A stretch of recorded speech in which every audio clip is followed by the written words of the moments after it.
So I want to go through what a team would look like if we played Norwich City when we should have done before the lockdown. So here we go, right? In goal, doesn't need to be said. Lucas Fabianski. All day of the week, every day of the week, walks into that team. Walks into it. Now, the right back, both fit. Jeremy Ngakia or Ryan Fredericks. Camera's nearly absolutely fallen off there. It's got to be Ngakia, isn't it? Surely. He's in form, he's young, he's passionate, he's proven it against Man City, he's proven it against Liverpool. He had a nice little performance last time against Southampton, 3-1 at home. You've got to stick him. You have to stick him at right back. No question whatsoever. Centre-back pairing, straightforward, keep the same team. You've got to play Issa Diop. For me, you have to play Issa on the right and you've got to play Bonner on the left. I think Diop is technically a better defender in terms of ball playing ability, but I think Bonner's been absolutely brilliant this season since he's coming back into the side. Stick him on the left, keep him nice and comfortable with his left foot, and yeah, just let him do what he does best, and that's absolutely boot the ball clear. You've got the left-hand side. Now for me, I think Arthur is a better player, no question, but I think Cresswell has played well. For me, he does play well under David Moyes, and I think you just keep the same system, you keep the same player. So the back four for me would have been the same, no question, no changes. If we're going to play the 4-2-3-1 that I believe David Moyes would like to play, because I do feel like he would play that over potentially a 4-4-2, you go with Thomas Souček and Declan Rice as the holding midfield players. Souček's coming in January, he looked brilliant against Liverpool. He got injured and we just got him back just in time for the game against Southampton.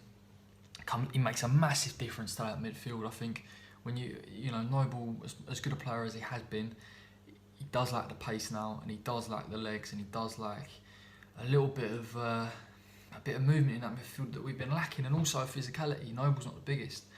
Souček in there with Declan, who, as far as I'm concerned, is good at a lot of things. Tackling, the intensity, the passing's got a lot better over the past season or so.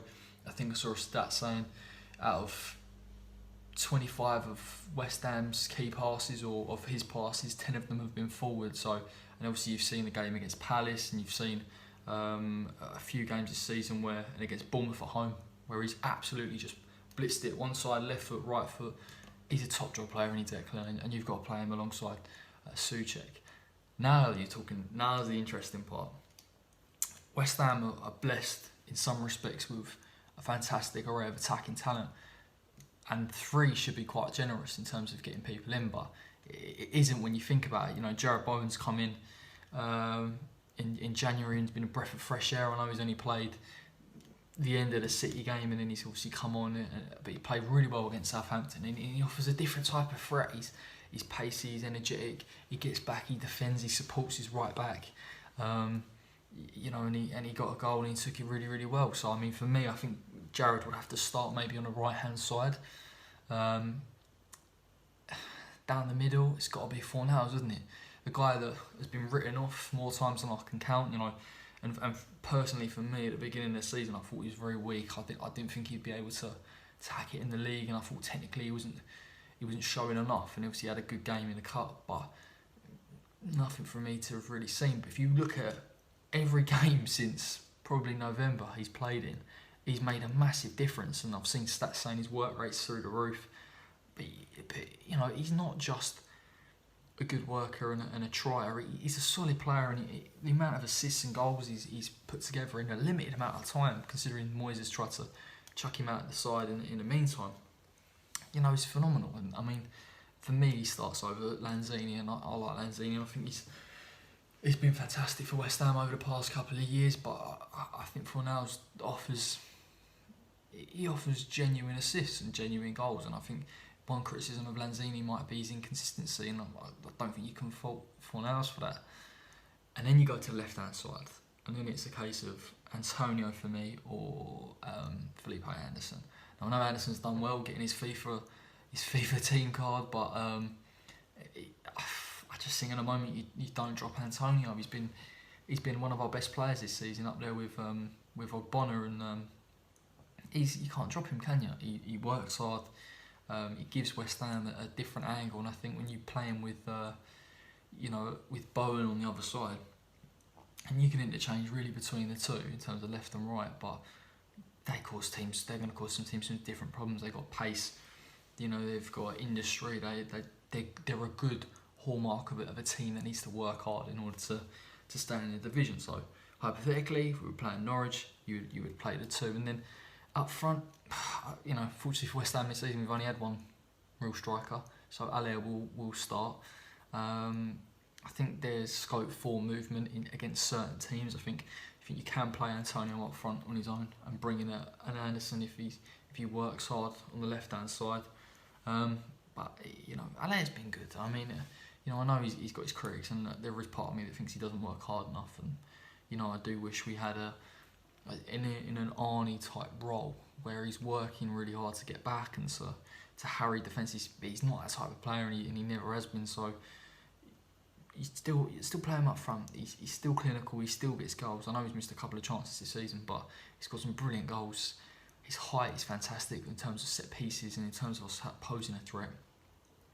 So very much business as usual, and really carrying on from that Southampton game, because I think we were in the ascendancy. Southampton had a really good spell under Hassan Hüttl. I know they got battered 9-0 by Leicester, but they've just got better and better this season. Against Tottenham, they nearly did them over at the toilet bowl. So they're a good side, and we turned them over, and we look comfortable doing it. So for me, when we get back, if we get back, you stick with the same side, and I'm hoping that David Moyes sort of takes that approach going forward in terms of having a hard-working side that's gonna put in the miles and work for each other, because I think West Ham look a different team when we've got players that want to play for the club and that put a shift in. And we are lucky in some respects. We have got a lot of talented players now, but it's interesting how it's the Championship players, the Youth Academy players that are making West Ham tick.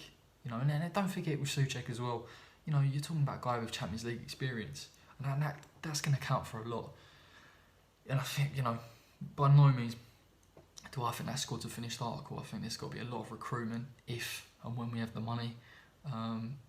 But you've got Dean Garner to come back, which I think offers us a completely different dimension. And to be honest with you, I think he's pushing to start when he does come back. If you look at the inconsistencies, if a big player like Lanzini or an Anderson gets sold, I'd like to see it, and I think it has to be reinvested into a good striker or a good two strikers to give some kind of depth.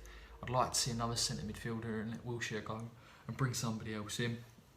And then from I think left back's a position for a long time we've struggled in, and I think I know Cresswell's been there amazingly for as long as he has, and he has fits and starts. He comes up, he plays really well, scores a fantastic free kick against United, against Bournemouth, against Chelsea.